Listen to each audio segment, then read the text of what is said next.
You don't know who did it at this point. Nobody really, really does. They say they got a guy, but they immediately had a dude with a pellet gun and some other shit. So it's like grasping at straws, or I don't know, everybody wants an answer, but take your time and get the right answer for sure. And don't just jump at the first answer, because like I've said several times, how many times have we gotten an answer of why, what, where, when, how, and then who, and then later on, sometimes years later, oh, I'm sorry, we were wrong. My bad. Look, it's horrible, and that's the problem. It's awful. It's a very catalytic, very galvanizing act. It causes people to decide a side that they want to stand on. People want to take action, and that is the problem. Anything so divisive and decisive, is typically related to evil. Only the devil deals in absolutes.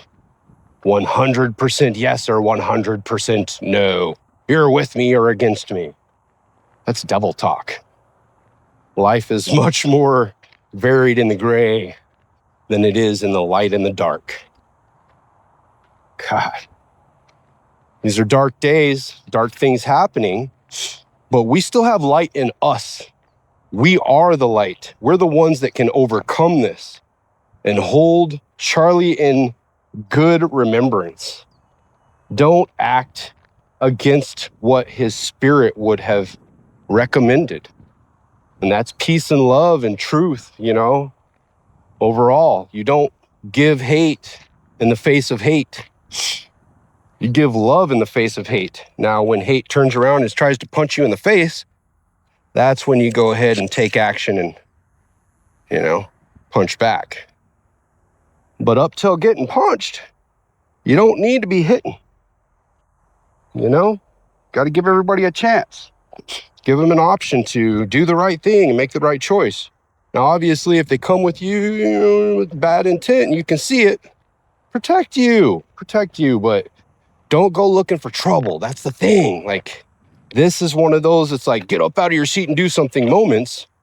And that's not what we need in the world right now. We don't need more people out there freaking out in the world.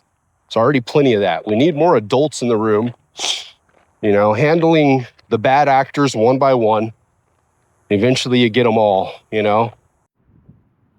So out here in Peoria still reflecting. It's going to be a few days. I mean, this Charlie Kirk assassination is going to be on everybody's mind for a while. I'm just enjoying a leisurely hike here in this wash, looking for jasper and different stone. Jasper, crystal. Ran upon some javelina tusks, and it's like a bottom jaw of a javelina. Pieces of javelina here in the wash. Here's the rest of the jaw here. It's like the tusk didn't go far, but very interesting here. Pieces of a javelina. Bottom jaw and teeth. I know. Some people are like, oh my God, what are you doing? Well, this is what us people that were raised in the desert and, follow native culture. And I'm just going to say I just follow my instincts and my soul and my spirit. And once upon a time, a friend of mine and a few guns saved his my friend's uncle's dogs on the farm. They were out in the field fighting with the javelina. So me and my buddy ran out into the field in the pitch black with a pistol and a little 22. And we went out there and we faced off with a group of pigs and the dogs. And we killed a couple pigs and the rest ran off. We saved the dogs, okay? End result is My buddy's uncle was very, very happy that we saved his favorite hunting dogs that he couldn't get to come. They were too busy fighting. They weren't listening. Well, he boiled down the skull and gave me one of the tusks. And I put that tusk on thinking that I was a brave warrior. I felt really cool. I felt awesome, powerful. I had vanquished my enemy and I was wearing a piece of it as a symbol, you know? It was all in the bad side of how to take things. I had to learn it the hard way because first day I got back to school and I had that tusk on as a necklace and I was proud and I was going to tell the story. The first girl I saw walked up, hit the tusk, slapped it. It swung up and just stuck me right in the eyeball. Literally, I will always have a line in my vision due to my arrogance, thinking that I could, without respect, vanquish my enemy and, you know, wear a piece of it as a reminder, you know what I mean? And, well, from the grave, it struck back. It almost took my eye. So it was a close call. I still have two eyes. But, you know, the javelina almost got me after death. And that's kind of what I'm getting from this right here is, you know, it is a moment of, you know, you do have humility now. You did the right thing. You did vanquish and save, but you forgot the honor of the creature that was in its right as well. You know, it was in its place in nature and it was interacting with the dogs and we came in and we, you know, balanced the scales and all, and we didn't see that they had a right too. You know, we kind of forgot about their right too. And I think I almost lost an eye over it. So, you know, somewhere in that, I'm thinking there is something that I'm passing along about humility and retribution and, you know, getting caught up in the moment and doing what you think is right for what you feel are all the right reasons. But just like a heated argument with a loved one, sometimes things are said that you don't mean except for in the moment. You very, very greatly mean them in the moment. But if you have time to reflect, you won't mean them later. It will change slightly enough that you will wish to have said something different. You may have the same base feelings, but they will evolve, they will grow. And that takes time. You have to allow it the time necessary for the growth, for perspective to change.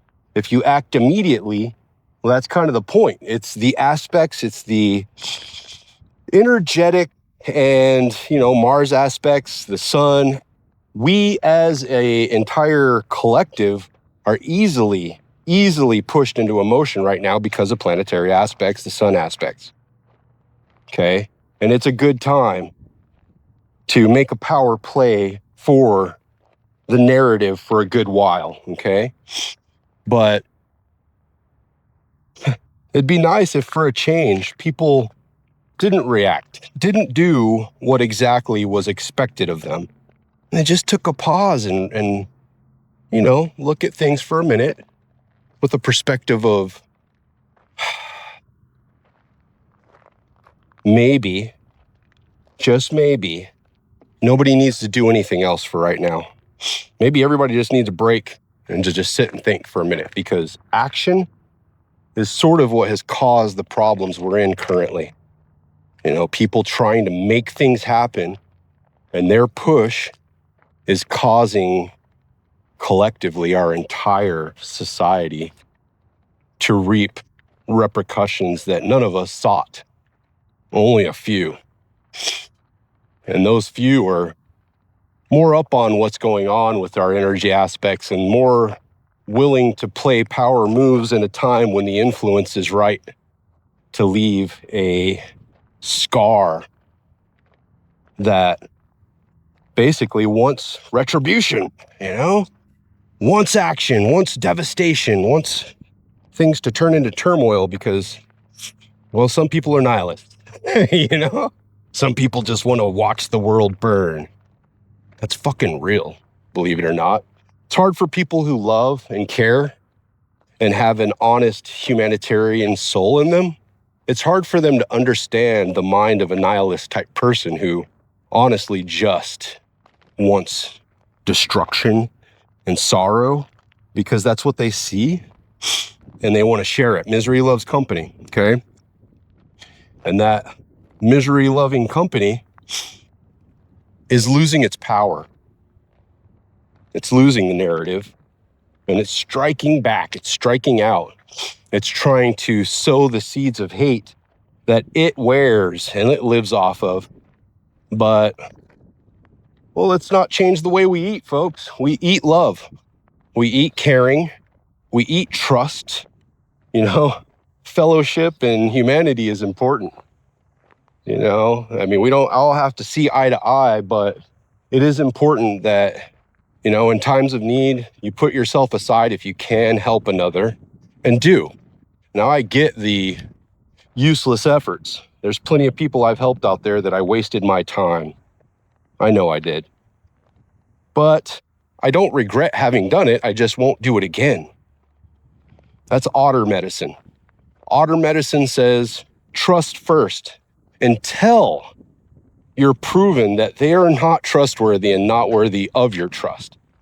Then don't trust them, but first start with trust. Benefit of the doubt. It's something that our entire country was built on. Benefit of the doubt. You are innocent until proven guilty. It's a huge part of freedom, right? But that does require us to hold that open space for the possibility of good and even change, okay? God, people stuck in their ways because they just don't want to change. It's just change. It's not always bad. Sometimes it is bad, and then it brings about good. I mean, that's tumulsion. The growth that happens from rot. The rotten, dirty things die, and beauty grows out of the death. Yes? But that takes time. And if everybody dies, then there's nobody to plant the new seeds. And then the more turmoil wins and, anger and hatred and death has its day, the more those seeds are sown. It replicates itself. It's a perpetuating system where if you go down that road, then that's what your kids will learn. That's what they'll prioritize. It's what they'll seek in their life. I've seen it in gang culture. They just don't understand that other hood, man. You don't get it. If you're not from there, you don't get it. That other hood killed my people, I loved them. And they would kill me if they had the chance. They would kill me. If I had the chance, I would kill them. You know what I mean? And that whole system, bro, if they could all just have a nice barbecue and a car wash and chill and have some brews and smoke a joint together, they would start to understand, hey, we're actually the same fucking people. We really are. We just live on different blocks. And somebody in the past said something or did something to somebody else in the past, and you're fighting somebody else's battle. That doesn't need to be fought. It's not even necessary, It's a choice that people are giving up. They're like, oh, I don't need to choose. I just need to act because everybody else is acting, so I'll just act too.